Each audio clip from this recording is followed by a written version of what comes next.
Anggota DPR dari fraksi Gerindra, Endi Patwijaya menyentil komentar tentang lambannya bantuan yang diberikan oleh pemerintah. Meski tidak menyebutkan nama, tapi masyarakat mengerti orang yang sedang disindir Endi Pat adalah Ferry Irwandi. Endi Pat berkata, ada orang baru datang, baru bikin satu posko, ngomong pemerintah enggak ada. Orang per orang cuma nyumbang 10 miliar rupiah. Negara sudah triliunan ke Aceh. Ferry Irwandi adalah seorang influencer yang tergerak untuk mengumpulkan dana bantuan dan mengirimkannya ke lokasi bencana. Jumlah dana yang terkumpul tercatat 10,3 miliar rupiah melalui program Kita Bisa. Anggota DPR lain yaitu Soleh dari fraksi PKB mengusulkan lembaga counter untuk melawan narasi di media sosial. Pasalnya, komentar netizen yang mendiskreditkan upaya pemerintah dengan konten viral harus dilawan. Dalam situasi panas semacam itu, jawaban Ferry justru terasa paling dingin dan tenang. Ketika seorang netizen memintanya datangi anggota DPR yang nyindir, Ferry hanya menulis, "Nggak apa-apa, dia benar kok, udah santai saja." Ia tidak melebih-lebihkan perannya, justru berkata donasi 10 miliar rupiah itu masih kurang dan ia berharap bisa memberi lebih. Selain itu, ia juga mengakui peran pemerintah secara terbuka, terutama TNI dan Polri yang membantunya mengangkut logistik, membuka jalur, menerbangkan bantuan dengan helikopter dan Hercules. Ferry tidak membangun semacam kubu tandingan terhadap pemerintah. Ia memuji, mengakui, berterima kasih. Bahkan ia bilang TNI dan Polri deserve insentif lebih. Sikap ini mematahkan narasi yang menuduhnya seolah sedang mencari panggung. Sikap panasan seperti yang dilakukan anggota dewan itu sebenarnya sangat disayangkan. Kalau memang ada pernyataan yang menyebut bantuan pemerintah dirasa kurang cepat dan kurang banyak, sebenarnya itu wajar. Karena faktanya memang banyak korban di lokasi terisolir yang terlambat mendapatkan bantuan. Pemerintah mestinya mengakui keterbatasan upaya mereka dan berterima kasih pada upaya relawan kemanusiaan yang telah membantu meringankan tugasnya. Karena keterlambatan uluran tangan itu akhirnya sesama korban bencana berupaya membantu korban lain sebisanya. Dalam setiap bencana besar seringkali muncul keluhan bahwa pemerintah lamban. Di Sumatera, sejak air bah menghantam Aceh, Sumut dan Sumbar, wajah rakyat berlarian membawa beras, mengevakuasi orang tak dikenal, menggunakan sepeda dan kaki untuk menembus lumpur, memberi roti, sementara rumah mereka juga tersapu air.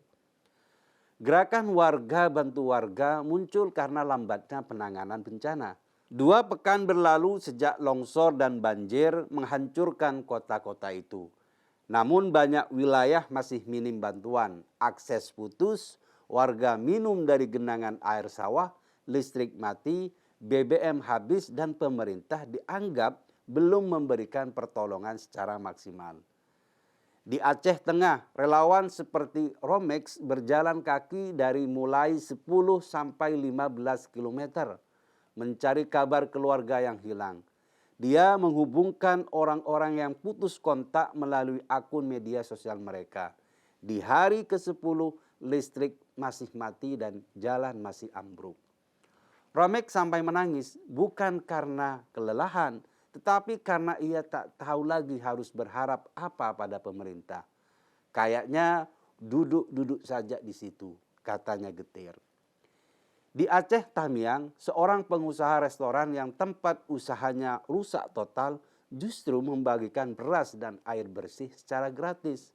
Sementara relawan seperti Rizky harus menerobos banjir setinggi dada hanya untuk keluar dari daerah yang mulai mengalami penjarahan karena kelaparan. Di Sumbar, korban menyelamatkan korban. Riko mengangkut orang setengah sadar 500 meter dari jalur Galudo dengan tangan sendiri. Ira seorang bidan bekerja dalam gelap merawat luka-luka robek dan patah tulang. Andi dari Basarnas mengevakuasi mayat, sementara keluarga sendiri kekurangan air bersih. Dalam ruang ketegangan semacam inilah gerakan relawan muncul sebagai jembatan keputusasaan.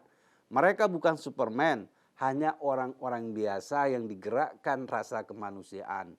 Riko dari Padang mengatakan, ia membuka donasi karena pemerintah lamban, benar-benar lamban. Salah seorang komika, Pras Teguh, juga mengumpulkan miliaran rupiah untuk korban. Ferry Irwandi mengerahkan 10 miliar rupiah lebih membeli logistik, membawa bantuan ke desa hilir ke titik yang tak bisa dijangkau cepat. Semua itu dilakukan bukan karena menyaingi peran pemerintah, tetapi untuk menutup lubang-lubang besar yang tak tertambal oleh kekuatan resmi. Bantuan mereka memang tidak seberapa jika dibandingkan dengan bantuan yang dilakukan oleh pemerintah. Tapi bukan berarti keduanya harus dibandingkan. Pemerintah itu bekerja karena kewajiban, sedangkan para relawan terpanggil karena rasa kemanusiaan. Kritik yang muncul dari masyarakat seperti pernyataan, kalau bukan kita, siapa lagi? Dan sebuah istilah yang cukup menggugah sisi kemanusiaan kita, yaitu korban bantu korban, yang menunjukkan bahwa peran yang mestinya diambil oleh pemerintah malah ditanggung korban penderita bencana. Ada juga netizen yang menyebut Ferry saja sudah sampai ke pelosok. Di mana pemerintah? Kalimat-kalimat semacam ini mestinya bukan membuat pejabat panas, tetapi membuat mereka bergegas. Karena dalam demokrasi, kritik bukan ancaman. Rakyat mengeluh bukan karena membenci negara, tetapi karena negara datang terlambat. Dan pejabat, terutama yang duduk di DPR, seharusnya paling memahami bahwa suara netizen adalah suara rakyat yang membayar gaji mereka. Tugas mereka bukan mengeluh, bukan menyindir, bukan menangkis komentar, melainkan memperbaiki kinerja agar kritik itu tak perlu diucapkan. Kalau mereka merasa publik salah paham, jelaskan dengan tenang. Kalau mereka merasa kerja pemerintah tidak terlihat, maka perlihatkan dengan hasil, bukan dengan narasi permusuhan. Gerakan warga bantu warga muncul karena rakyat merasa ditinggalkan. Rakyat turun tangan karena tak punya waktu menunggu konferensi pers. Rakyat menyelamatkan rakyat karena negara belum datang. Dan ketika bantuan warga akhirnya lebih dulu tiba, pejabat tidak berhak cemburu. Mereka hanya berhak introspeksi. Dalam bencana, panggung itu hanyalah milik mereka yang benar-benar hadir. Ferry hadir, Riko hadir, Ira hadir, Romex hadir. Publik melihat itu bukan karena mereka mencari pahlawan baru, tetapi karena mereka merindukan negara yang bergerak lebih cepat. Kita memang juga harus memuji upaya yang telah dilakukan pemerintah, terlepas dari kekurangannya. TNI Polri telah bekerja keras, BNPB telah berjuang, beberapa kementerian bergerak cepat, itu semua benar. Tetapi semua itu tidak pernah menutup fakta bahwa rakyat masih kehausan, kelaparan, dan terisolasi. Selama kenyataan itu ada, suara sumbang rakyat akan lebih keras daripada siaran pers. Ferry Irwandi dan para relawan lain sudah menunjukkan teladan yang baik. Mereka rendah hati, kolaboratif, tidak reaktif. Mereka tidak mencari panggung di tengah bencana dengan tindakan teatrikal seperti Menko Pangan Zulkifli Hasan yang memanggul beras dan menyerok lumpur. Atau seperti anggota DPR Verrel Bramasta yang berlagak ngartis di tengah bencana. Semoga pejabat negara bisa belajar hal yang sama.